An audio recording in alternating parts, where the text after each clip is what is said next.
श्लोक है परस्तस्मात्तु भावोऽन्योत् व्यक्तो व्यक्तात् सनातनः यः स सर्वेषु भूतेषु नश्यत्सु न विनश्यति। श्लोक दोबारा।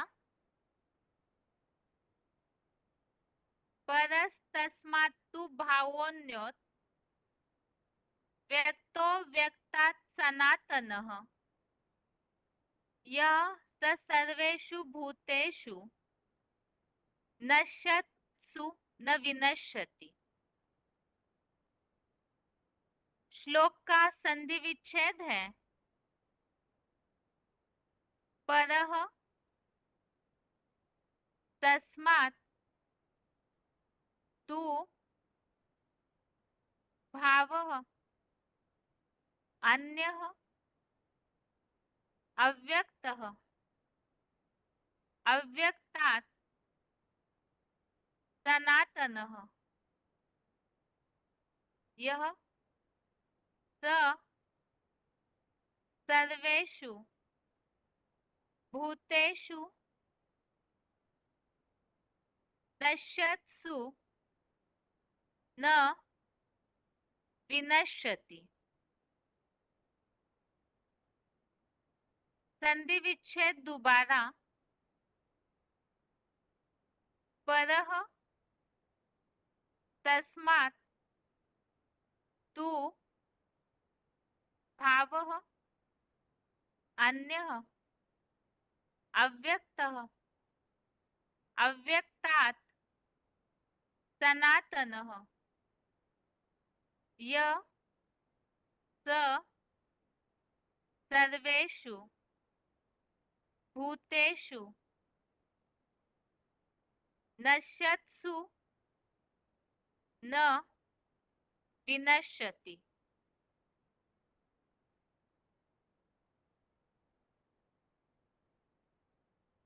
शब्दों के अर्थ है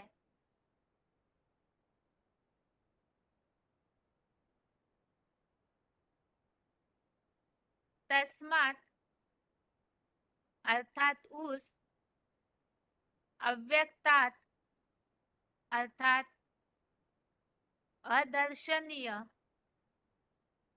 अदर्शनीय से, तू अर्थात भी, परः अर्थात प्रबल, यह अर्थात जो, अव्यक्तः अर्थात अदर्शनीय,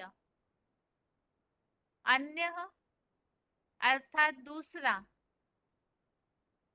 सनातनः अर्थात प्राचीनतम, भावः अर्थात भाव है, स अर्थात वह, सर्वेषु अर्थात सब, भूतेषु अर्थात प्राणियों के, नश्यत्सु अर्थात नष्ट होने पर, न अर्थात नहीं, विनश्यति अर्थात विनाश होता, न विनश्यति अर्थात नहीं विनाश होता।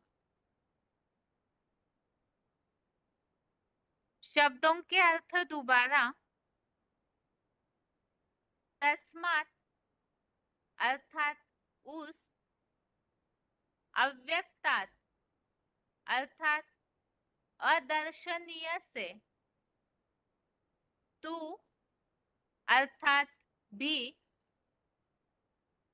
परः अर्थात प्रबल, यह अर्थात जो, अव्यक्तः अर्थात अदर्शनीय,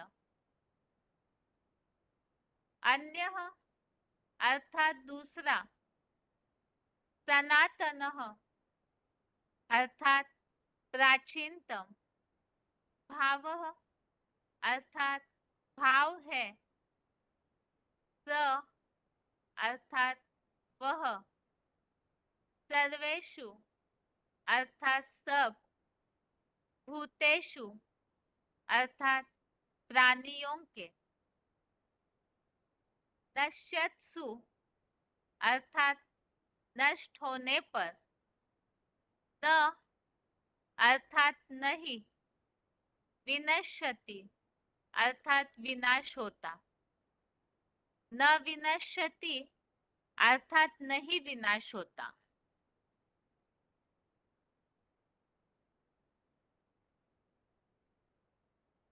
श्लोक का अर्थ है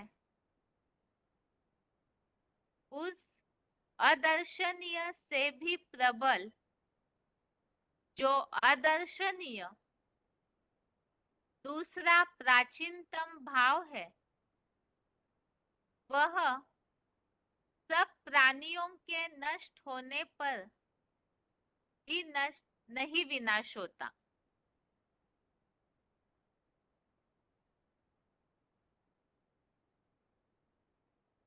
इसके पहले के श्लोकों में जैसे 18 और 19वें श्लोक में जो बात चल रही थी प्राणियों का इस सृष्टि पर आने जाने के क्रम संबंधित, जो बात आई कि रात्रि अंत में सब उस अव्यक्त धाम में लीन हो जाते हैं और फिर दिन आने पर प्रकट हो जाते हैं, तो इसमें भी आज के श्लोक में और एक बात बताई कि जो अदर्शनीय से भी प्रबल, जो अदर्शनीय दूसरा प्राचीनतम भाव है, जो प्राचीनतम भाव है वह सब प्राणियों के नष्ट होने पर भी नहीं विनाश होता। तो प्राचीनतम भाव कौन है जिसका सारे प्राणियों के नष्ट होने पर भी विनाश नहीं होता? तो उसके बारे में क्लैरिफिकेशन वाले अर्थ में बताया है। क्लैरिफिकेशन सहित अर्थ है उस अदर्शनीय देवात्माओं से भी प्रबल जो अदर्शनीय बीज रूप रुद्र गणों का दूसरा प्राचीनतम सृष्टि वृक्षीय 4.5 लाख असल सूर्यवंशी चैतन्य सितारों का पितृभाव है, वह सब प्राणियों के पार्ट का समयांतराल नष्ट होने पर भी नहीं विनाश होता। तो यहाँ ये बात बताई कि ये जो बीज रूप रुद्र गणों का दूसरा प्राचीनतम सृष्टि वृक्ष 4.5 लाख असल सूर्यवंशी जो बीज रूप आत्माएं है 4.5 लाख जो असल सूर्यवंशी है, उन चैतन्य सितारों का जो पितृभाव है, जो अदर्शनीय देवात्माओं से भी प्रबल है, ऐसा जो पितृभाव है, इस 4.5 लाख का भी जो पिता है, बीज रूप आत्माओं का भी पिता, इस सृष्टि का जो पिता है सृष्टि वृक्ष का, तो पितृभाव सारे प्राणियों का नाश होने पर भी, सब प्राणी नष्ट होने पर भी उसका विनाश नहीं होता है, अर्थात तो एक अविनाशी पार्टधारी है। यहाँ जो क्लैरिफिकेशन वाला अर्थ है उसमें सृष्टि वृक्षीय 4.5 लाख असल सूर्यवंशी, तो यहाँ पे एक निशानी है जिसका ही नीचे फुटनोट के रूप में स्पष्टीकरण दिया हुआ है। आकाशीय 9 लाख जड़ सितारों मानिन धरती के बीज रूप पितृभावी दिन के 4.5 लाख अतीन्द्रिय सुख वाले वैकुंठ के कलातीत चैतन्य सितारे हैं, जिनमें 16 कला सतयुगी कृष्णचंद्र जैसे 4.5 लाख रात्रि के मातृभावी भी मिल जाते हैं। तो यहाँ ये जो असल सूर्यवंशी है उनके बारे में यहाँ नीचे बताया कि ये 9 लाख सितारे गाए जाते हैं आसमान के, वो जड़ सितारे हैं आकाश के, और उनका ही प्रतिरूप यहाँ धरती पर भी चैतन्य सितारे हैं जो ज्ञान की रोशनी की चमक मारते हैं, ज्ञान की रोशनी द्वारा चमकते हैं। तो उन 9 लाख सितारों का जो चैतन्य सितारे हैं उनके बारे में यहाँ बताया कि वो धरती के बीजरूप पितृभावी दिन के 4.5 लाख अतीन्द्रिय सुख वाले वैकुंठ के कलातीत चैतन्य सितारे हैं। अर्थात जो स्वर्णिम संगम युग में विनाश के पहले जो ऐसा वैकुंठ लोकीय स्वर्गीय संगठन संगम युग में स्थापित होता है, तो उसमें अतीन्द्रिय सुख भोगने वाले ये 4.5 लाख चैतन्य सितारे हैं, जिन्हें बताया कि वो धरती के बीजरूप पितृभावी सितारे हैं, बीजरूप आत्माएं हैं वो, और उनमें सतयुगी कृष्णचंद्र जैसे जो राधा कृष्ण वाली आत्माएं हैं जो सतयुग का पहला पत्ता बनती है, तो उनके जैसे ही जो जनरेशन है 4.5 लाख आत्माएं जो सतयुग की फर्स्ट जनरेशन बनती है, तो वो 4.5 लाख रात्रि के मातृभावी भी मिल जाते हैं। तो ऐसे टोटल 9 लाख सितारों के लिए यहाँ बताया है। श्लोक संबंधित जहाँ यहाँ विनाश न होने की बात आई हुई है, तो इसी संबंधित गीता में जहाँ अन्य अध्यायों में उल्लेख आया हुआ है, तो उन श्लोकों को रेफरेंस श्लोक के रूप में देखते हैं।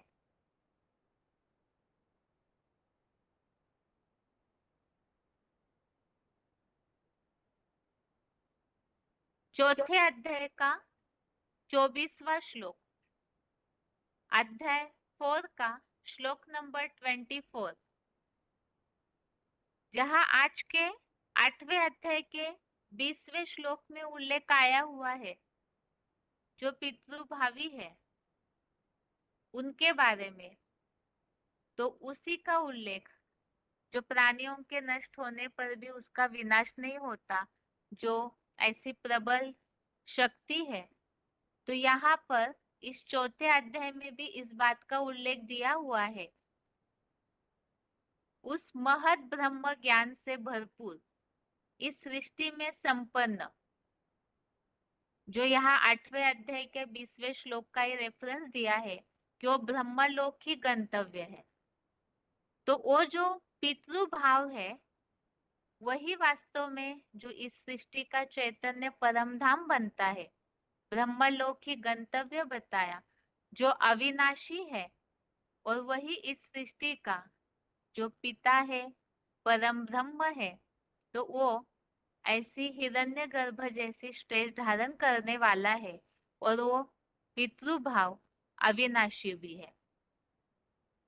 आगे है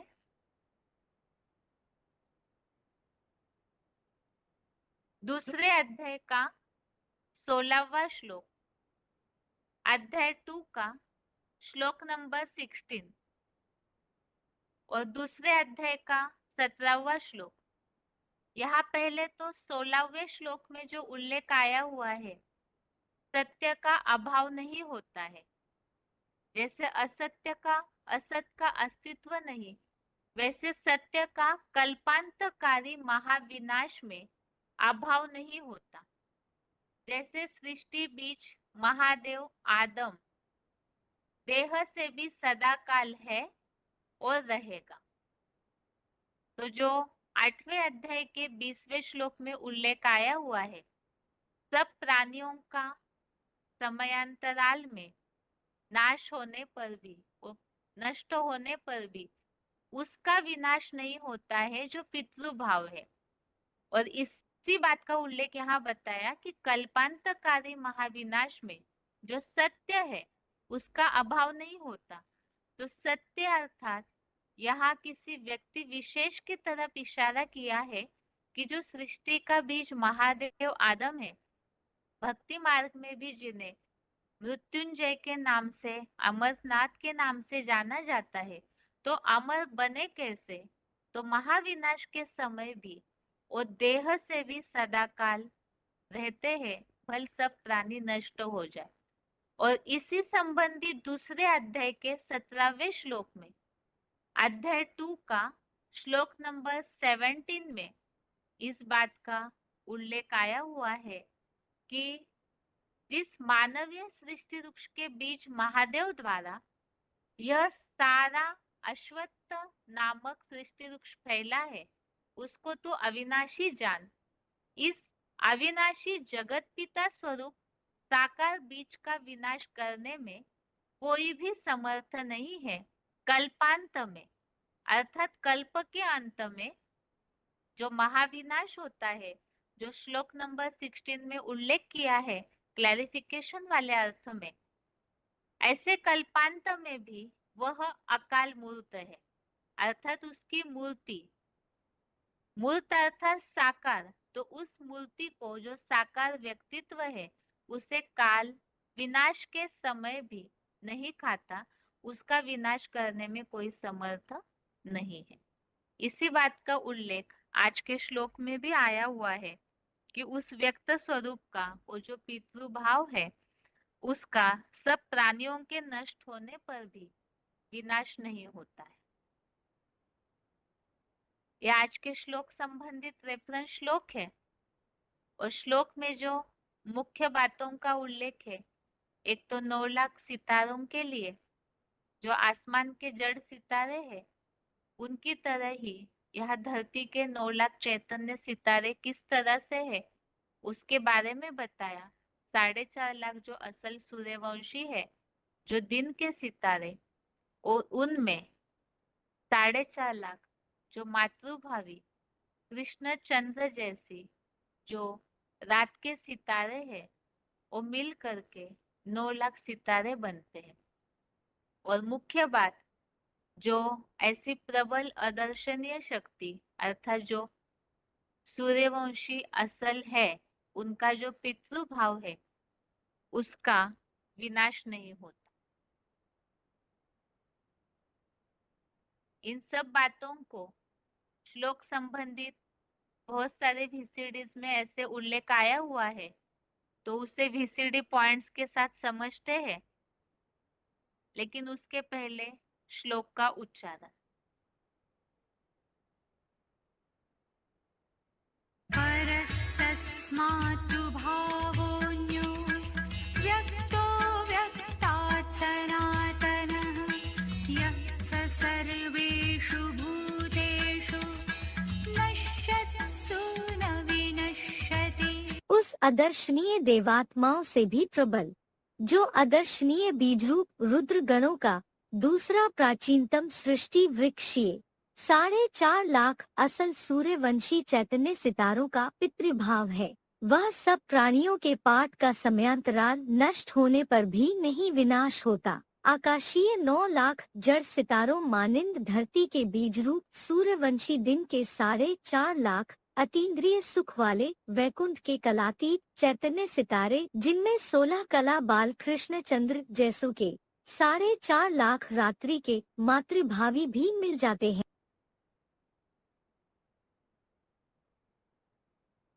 परस्तस्मात्तु भावोऽन्यो व्यक्तो व्यक्तात् सनातनः यः स सर्वेषु भूतेषु नश्यत्सु न विनश्यति। उस अदर्शनीय देवात्माओं से भी प्रबल, जो अदर्शनीय बीजरूप रुद्र गणों का दूसरा प्राचीनतम सृष्टि वृक्षीय 4.5 लाख असल सूर्यवंशी चैतन्य सितारों का पितृभाव है, वह सब प्राणियों के पाठ का समयांतराल नष्ट होने पर भी नहीं विनाश होता। आकाशीय 9 लाख जड़ सितारों मानिंद धरती के बीज रूप सूर्यवंशी दिन के 4.5 लाख अतीन्द्रिय सुख वाले वैकुंठ के कलातीत चैतन्य सितारे जिनमें 16 कला बाल कृष्ण चंद्र जैसों के 4.5 लाख रात्रि के मातृभावी भी मिल जाते हैं।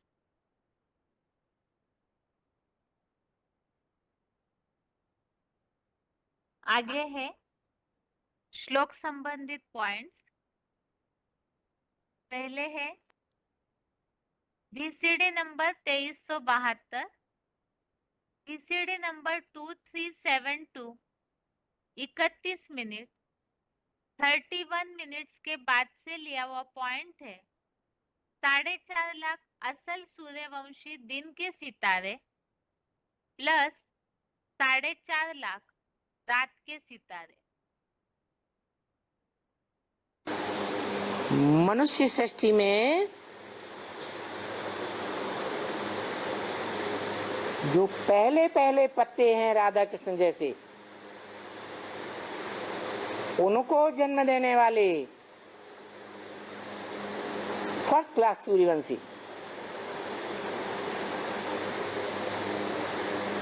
डायरेक्ट ज्ञान सूर्य से वर्षा लेने वाले जो 4.5 लाख की लिस्ट में आते हैं,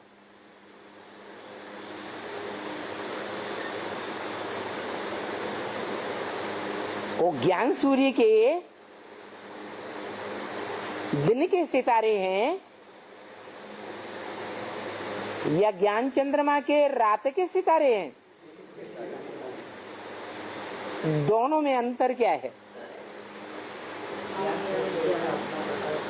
अपना प्रकाश बाप में समाधि में अपने को प्रत्यक्ष नहीं करते। जो ज्ञान दिन के सितारे हैं, सूर्य के प्रकाश में पलने वाले डायरेक्ट सितारे हैं,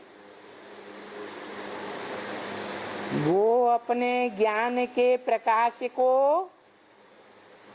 बाप सूर्य में मर्ज करके रखते हैं। उस ज्ञान को कभी अपना नहीं बताते, ये बाप का ज्ञान है। अपना प्रभाव नहीं छोड़ते दूसरों को पर। और जो रात के सितारे हैं,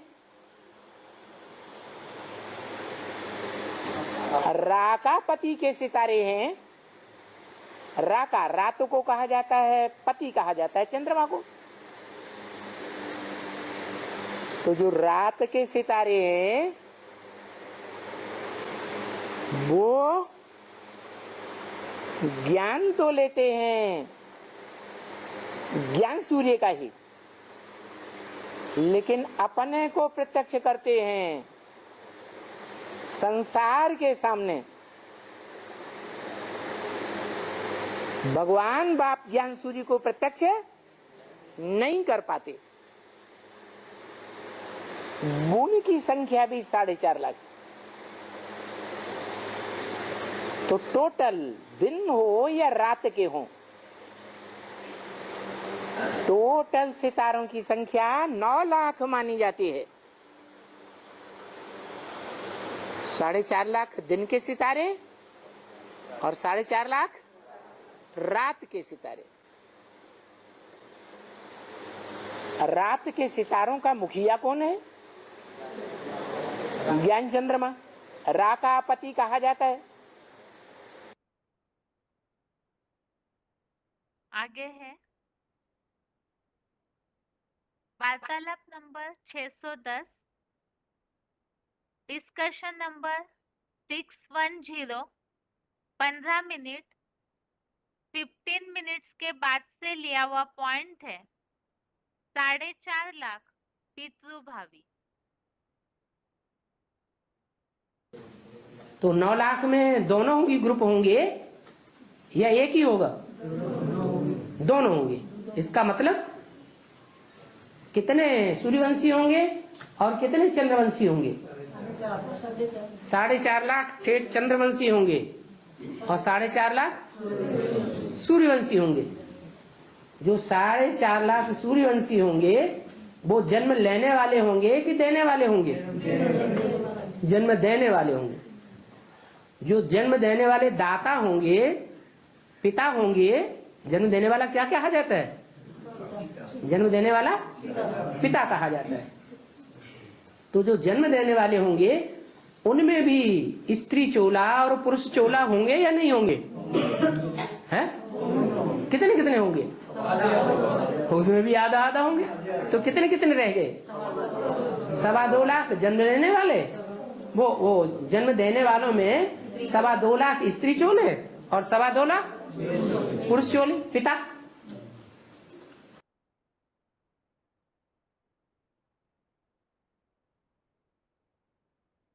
आगे है VCD number 2372, VCD number 2372, 36 minute 36 minutes के बाद से लिया हुआ पॉइंट है। 4.5 लाख अतीन्द्रिय सुख वाले वैकुंठ के चैतन्य सितारे।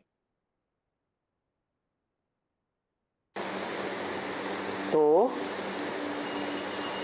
आसमान के जड़ सितारे जो 9 लाख गाए जाते हैं, उनके मानिंद धरती के चैतन्य सितारे भी कितने? 9 लाख गाए हुए हैं।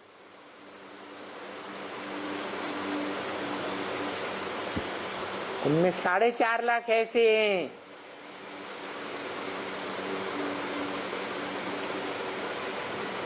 जो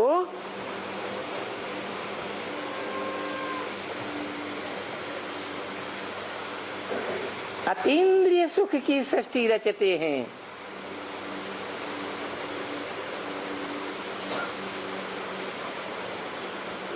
जैसे राधा कृष्ण बच्चे, ये कैसे पैदा होते हैं? मनुष्य सृष्टि के पहले पहले पत्ते जो पहले पहले बाप के घर से आते हैं, वो कौन सी शक्ति से उत्पन्न होते? वाइब्रेशन की शक्ति से उत्पन्न होते। आगे है VCD number 2869, VCD number 2869, 43 minute 43 minutes के बाद से लिया हुआ पॉइंट है। 4.5 लाख कलातीत चैतन्य सितारे। माता पिता तो वो हो सकते हैं जो सतयुग में जन्म लेने वाले से भी ऊंचे बने, उनके माता पिता जन्म देने वाले बने। तो ये नहीं हो सकता है, इसलिए फिर दूसरे को पार्ट निकलता है। दूसरे कौन है? सतयुग में जो कृष्ण 16 कला संपूर्ण बनेगा और जो राधा बनेगी 16 कला संपूर्ण, उनको जन्म देने वाले कोई होंगे या नहीं होंगे? है या अंधश्रद्धा की तरह ऊपर आकाश में से सितारा आएगा और नीचे प्रिंस प्रिंसेस बन जाएगा, जैसे ब्रह्मा कुमारियां कहती हैं, ऐसे बन जाएगा? ऐसे कोई थोड़ा ही होता है। उनको जन्म देने वाले कोई होते हैं। कौन होते हैं? वो होते हैं 16 कला संपूर्ण सुख भोगने वाले। है कौन? जो सतयुगी राधा कृष्ण है और उनको जन्म देने वाले 16 कला से भी ऊंची स्टेज का सुख भोगने वाले। कैसी ऊंची stage?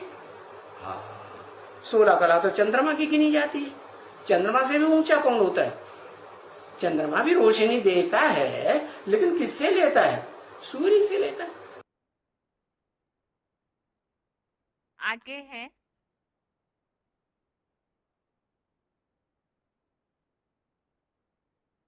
VCD number 2323, VCD number 2323, 1 घंटा 2 मिनट 1 आवर 2 मिनट्स के बाद से लिया हुआ पॉइंट है। 4.5 लाख दिन के सितारों में 4.5 लाख रात के सितारे मिल जाते हैं।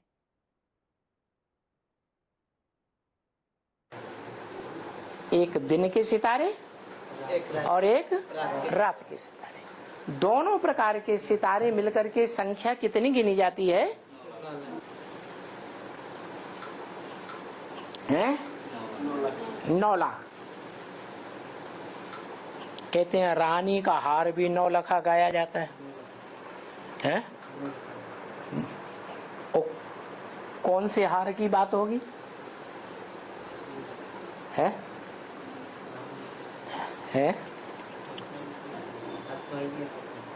हार माने माला। वो 9 लाख आत्माएं जो हैं वो माला बनती है उनकी संगम में। 4.5 लाख हैं प्रवेश करने वाली आत्माएं और 4.5 लाख वो हैं जिनमें प्रवेश किया जाता है। इस तरह 9 लाख सितारे हैं जो संगम युगी नारी से लक्ष्मी बनने वाली आत्मा के गले का हार बनते हैं, इसलिए वो 9 लाख हार गाया जाता है। आगे है VCD नंबर 2418, VCD नंबर 2418, 2 घंटा 44 मिनट 2 आवर्स 44 मिनट्स के बाद से लिया हुआ पॉइंट है। 4.5 लाख बीज रूप रुद्रगण। ये षष्ठ रूपी मनुष्य वृक्ष है, उसके पत्तों का विनाश होता है, जड़ों का विनाश होता है, तने का विनाश होता है, सड़ जाता है, टहनियां सड़ जाती हैं, फल फूल सड़ जाते हैं, लेकिन बीज का विनाश नहीं होता। तो वो बीज हैं 4.5 लाख। कितने? 4.5 लाख।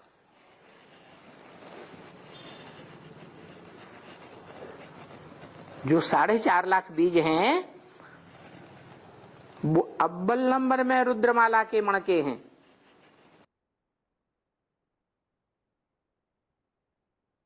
आगे है VCD number 1241, VCD number 1241, 31 minute 31 minutes के बाद से लिया हुआ पॉइंट है। 4.5 लाख सितारों का सब प्राणियों के नष्ट होने पर भी विनाश नहीं होता।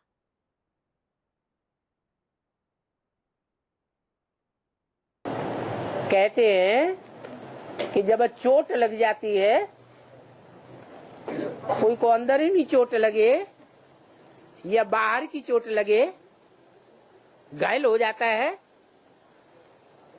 तो दवाइयां उस समय ज्यादा अच्छा असर करती है या जाम हुआ पानी ज्यादा अच्छा असर करता है?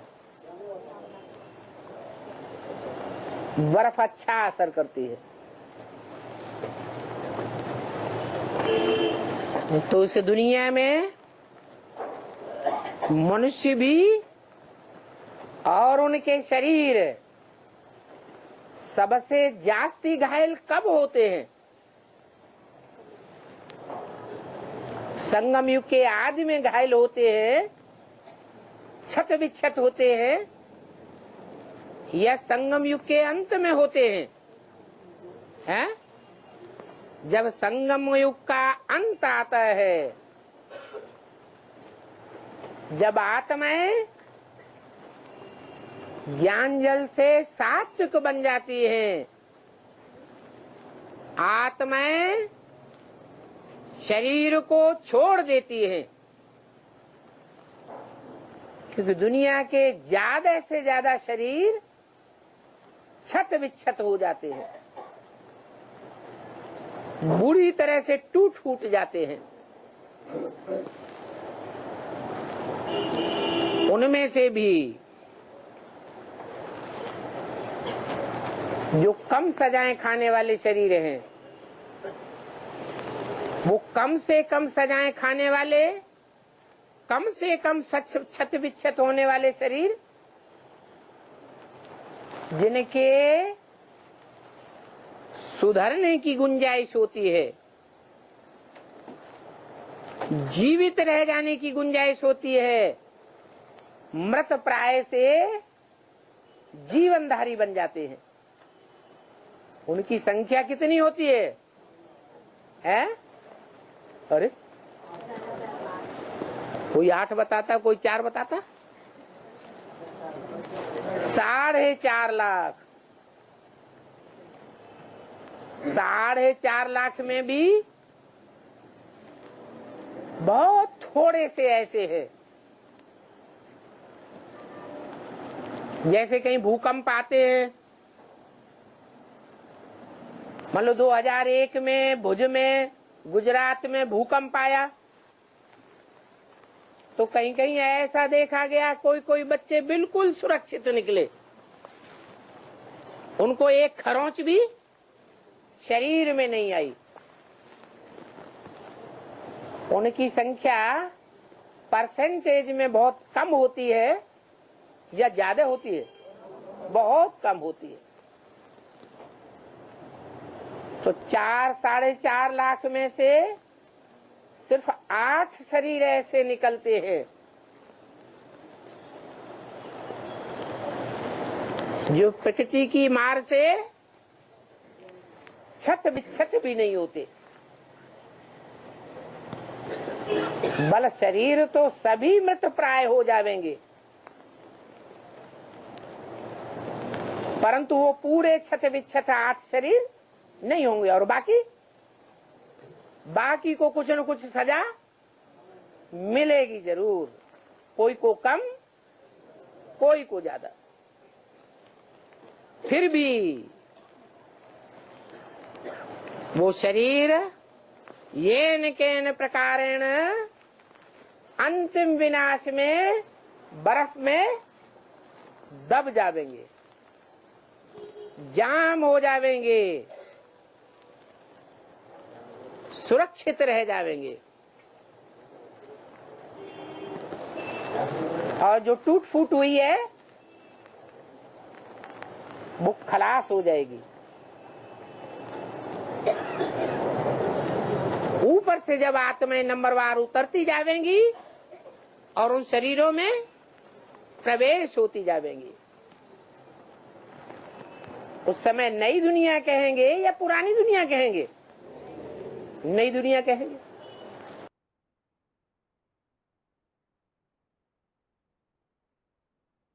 इस तरह से श्लोक संबंधित ये पॉइंट्स हमने समझे कि किस तरह से जो 4.5 लाख है उनका सारे प्राणी संसार के नष्ट होने पर भी विनाश नहीं होता है, इस बात का यहाँ क्लैरिफिकेशन दिया है। और इसके अलावा जो श्लोक में उल्लेख आया है 9 लाख सितारों का, तो नई दुनिया की शुरुआत में और 9 लाख धरती के सितारे भी किस तरह से एक हो जाते हैं। अभी आगे है श्लोकों की रिवीजन। 5वां अध्याय पिछले क्लास में रिवीजन में पूरा हुआ है, इसलिए आज से 4थे अध्याय की रिवीजन होगी। तो सोमवार श्लोक टेस्ट के हिसाब से श्लोक नंबर है 4थे अध्याय का पहले से लेकर 4थे श्लोक तक, अध्याय 4 श्लोक नंबर 1 से श्लोक नंबर 4 तक, और 8वें अध्याय का 20वां श्लोक, अध्याय 8 श्लोक नंबर 20। पहला श्लोक है 4थे अध्याय का। 4थे अध्याय का नाम है ज्ञान कर्म संन्यास योग, और इसमें सबसे पहले शुरुआत में टॉपिक चल रहा है सगुण भगवान का प्रभाव और कर्म योग का विषय, जो कि 3रे अध्याय में, जहां लास्टवें श्लोक में ये बात चल रही थी कि जो बुद्धिमानों की बुद्धि है तो उसे पहचान करके काम विकार रूपी शत्रु को मारना है। तो उन्हें अर्थात भगवान को पहचानने की बात आई, जिनसे बुद्धियोग लगाकर काम विकार रूपी शत्रु को मारा जा सकता है। तो उनका ही परिचय यहाँ चौथे अध्याय में दिया हुआ है। सगुण भगवान का प्रभाव और कर्म योग का विषय। पहला श्लोक है, श्री भगवान उवाच इमं विवस्वते योगम प्रोक्तवान हम व्ययम् विवस्वान मन्वे प्राह मनुरिक्ष्वा कवे ब्रवीत। अर्थात निराकार सदाशिव ज्योति स्वरूप मैंने यह अविनाशी ऊर्जा रूप योग कल्प पूर्व भी जर्जरी भूत बुद्धि विवस्वत अर्थात चेतन ध्रुव तारा हीरो को पुरुषोत्तम संगम में प्रविष्ट होकर कहा था। विवस्वत ने ऋषभ रूपी बैल बुद्धि मनुवा संगठित चतुर्मुखी अर्थात सूक्ष्म शरीरी ब्रह्मा को कहा। मनु ने कामेच्छाधारी पुत्र इक्ष्वाकु को कहा, जिसने तक्षक दंश से अकाल मृत्यु पाई। तो भगवान से योग लगाने के लिए ही उस योग की शुरुआत कैसे हुई उसके बारे में यहाँ स्पष्टीकरण दिया है। परम पिता शिव ने, जो निराकार सदाशिव ज्योति है, उन्होंने यह अविनाशी जो ऊर्जा रूप योग है, पहले विवस्वत जो इस धरती का हीरो पार्टधारी है, उन्हें प्रवेश करके बताया। विवस्वत से जो सूक्ष्म शरीरी ब्रह्मा है, अर्थात उन्हें ही मनुआ कहा, उन्हें बताया और मनु ने इक्ष्वाकु को बताया। तो इस तरह से किस तरह से ये परंपरा से योग बताते गए उसका उल्लेख इस श्लोक में आया है। आगे है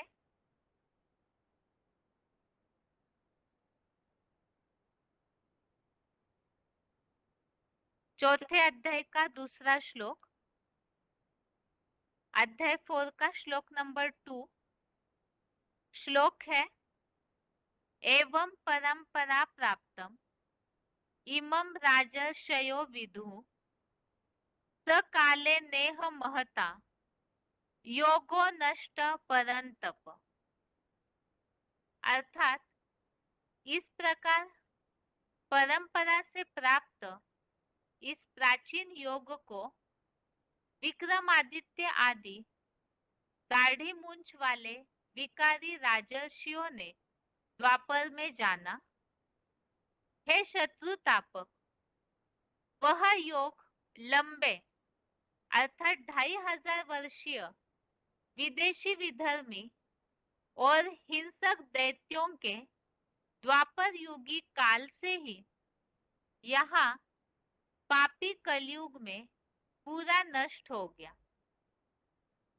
तो पहले श्लोक में किस तरह से वो किसने किसको बताई वो योग की परंपरा, ऊर्जा रूप योग, उसे बताया। तो ये जो परंपरा से प्राचीन योग बताते गए, तो द्वापर युग में विक्रमादित्य जैसे राजाओं ने, राजर्षियों ने जाना और फिर द्वापर युग से धीरे धीरे समयांतर में जैसे ही समय बीतता गया, तो कलयुग में वो योग प्राचीन राजयोग जो है वो पूरी तरह से नष्ट होता है।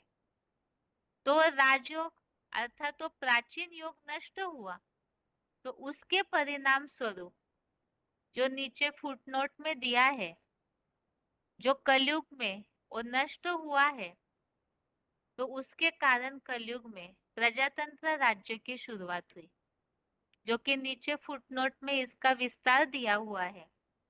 पहले संगमी शूटिंग में ब्रह्मर्षियों ने, फिर देवर्षियों ने और अंत में द्वैतवादी द्वापुर से विक्रमादित्य जैसे राजर्षियों ने जाना है।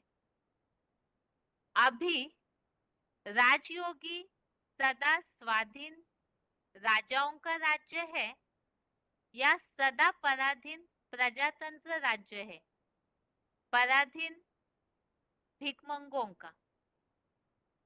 तो द्वापर युग से जैसे जैसे परंपरा से और राजाई नष्ट होते गई, कलयुग में नष्ट हो गया, तो उसका परिणाम अभी वर्तमान समय में जो पराधीन प्रजातंत्र राज्य की शुरुआत, जिसे कहा है कि भिकमंगों के राज्य की शुरुआत कलयुग अंत में, वो प्रूफ है कि वो प्राचीन युग नष्ट हुआ।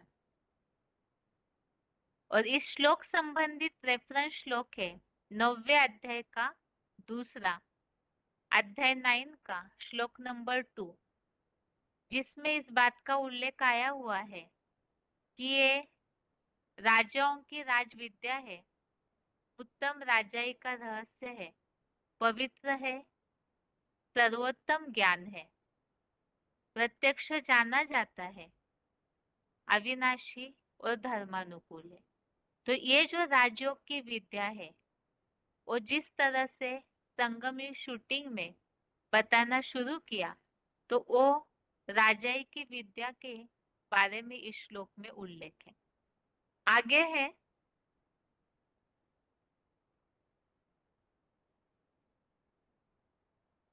चौथे अध्याय का तीसरा श्लोक, श्लोक नंबर 3 है स एवायं मया तेत्य योगः प्रोक्तः पुरातनः भक्तोऽसि मे सखा चेति रहस्यम हेतदुत्तमम्।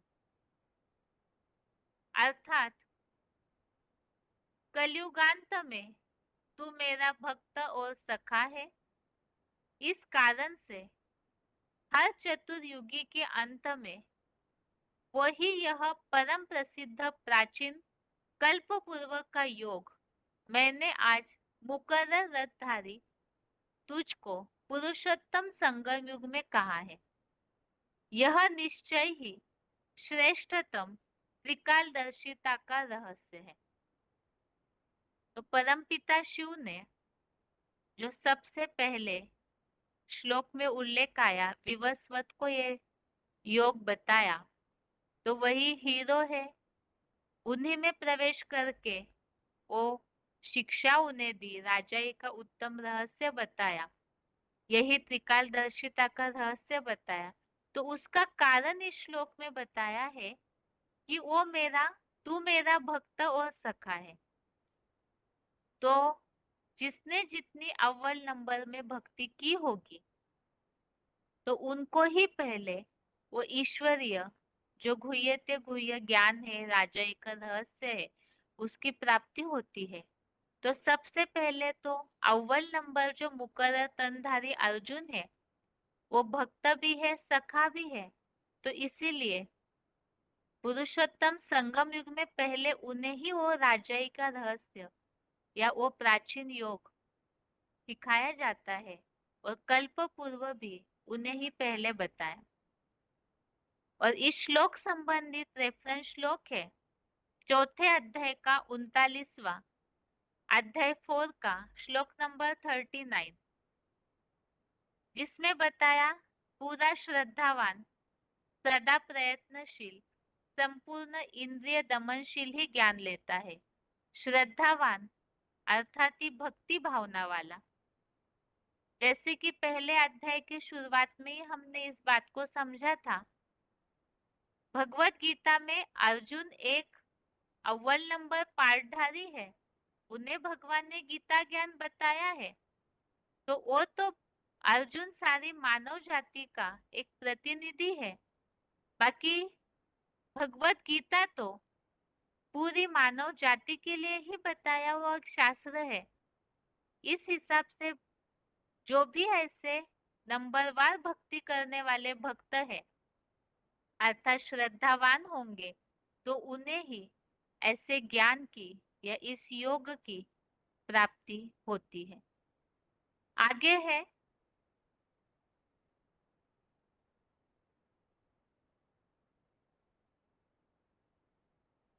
चौथे अध्याय का चौथा श्लोक, अध्याय 4 का श्लोक नंबर 4। अब भगवान ने तो प्राचीन योग किस तरह से परंपरा से बताया गया, उसका क्या महत्व है और वो किस तरह से कलयुगांत में नष्ट होके पराधीनता वाला राज्य कलयुगांत में दिखाई देता है, उसके बारे में बताया है। तो इसके बाद अर्जुन को जो प्रश्न निर्माण हुआ है, तो अर्जुन ने प्रश्न पूछा है।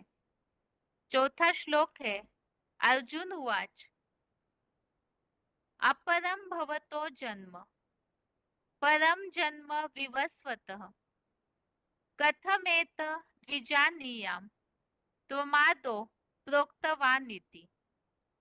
अर्थात त्रिनेत्री ज्ञान सूर्य विवस्वत का जन्म परम पूर्व काल कल्प के आदि में और आपका जन्म कलयुगांत बाद में अब है, तो आपने चतुर्युगी के आदि काल में हुआ ऐसे कहा, यह कैसे मानूं?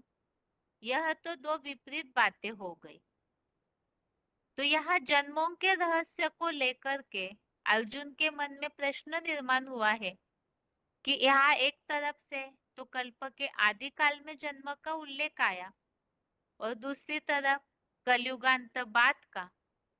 तो ये रहस्य के बारे में अर्जुन ने प्रश्न पूछा है। तो इसके संबंधित आगे के श्लोकों में इसका उत्तर है। ये तो चौथे अध्याय के 4 श्लोकों की रिवीजन। आगे है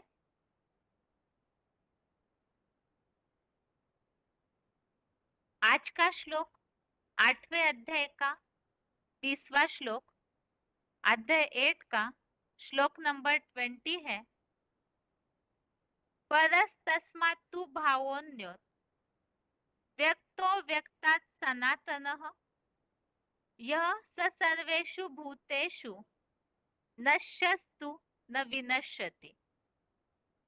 अर्थात उस अदर्शनीय देवात्माओं से भी प्रबल जो अदर्शनीय बीज रूप रुद्रगणों का दूसरा प्राचीनतम सृष्टि वृक्षीय 4.5 लाख असल सूर्यवंशी चैतन्य सितारों का पितृभाव है, वह सब प्राणियों के हार्ट का समयांतराल नष्ट होने पर भी नहीं विनाश होता। यहाँ 4.5 लाख असल सूर्यवंशी जहाँ क्लैरिफिकेशन वाले अर्थ में लिखा है, तो उसी संबंधित नीचे नोट लिखा हुआ है कि आकाशीय 9 लाख जड़ सितारों मानिंद धरती के बीज रूप पितृभावी दिन के 4.5 लाख अतीन्द्रिय सुख वाले वैकुंठ के कलातीत चैतन्य सितारे हैं, जिनमें 16 कला सतयुगी कृष्ण चंद्र जैसे 4.5 लाख रात्रि के मातृभावी भी मिल जाते हैं। तो जो आसमान के जड़ सितारे हैं, उसी तरह धरती के 9 लाख चैतन्य सितारे हैं जो ज्ञान की रोशनी से चमकते हैं। उनके लिए ही बताया 4.5 लाख दिन के सितारे अर्थात जो संगम में ही अतीन्द्रिय जो वैकुंठ का कलातीत सुख भोगते हैं, और 4.5 लाख है रात्रि के सितारे। और श्लोक में जैसे बताया कि प्राणियों के नष्ट होने पर भी ऐसे जो पितृभावी असल सूर्यवंशी है उनका विनाश नहीं होता। और इस श्लोक संबंधित रेफरेंस श्लोक हमने देखे, एक तो चौथे अध्याय का 24वां श्लोक, अध्याय 4 का श्लोक नंबर 24। आगे है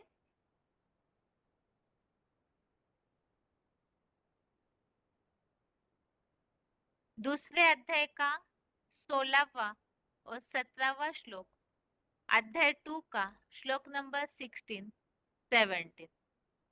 यहाँ जो सत्य का विनाश नहीं होता, किस तरह से वो अविनाशी है, कल्पांत में भी उसका उल्लेख आया हुआ है। इस तरह से श्लोकों की रिवीजन हुई। श्लोक टेस्ट के हिसाब से श्लोक नंबर एक बार फिर से चौथे अध्याय का पहले श्लोक से चौथे श्लोक तक, अध्याय 4 का श्लोक नंबर 1 से श्लोक नंबर 4 तक और 8वें अध्याय का 20वां अध्याय 8 का श्लोक नंबर 20। इसके साथ ही आज के लिए गीता क्लास यहाँ तक ही। ओम शांति।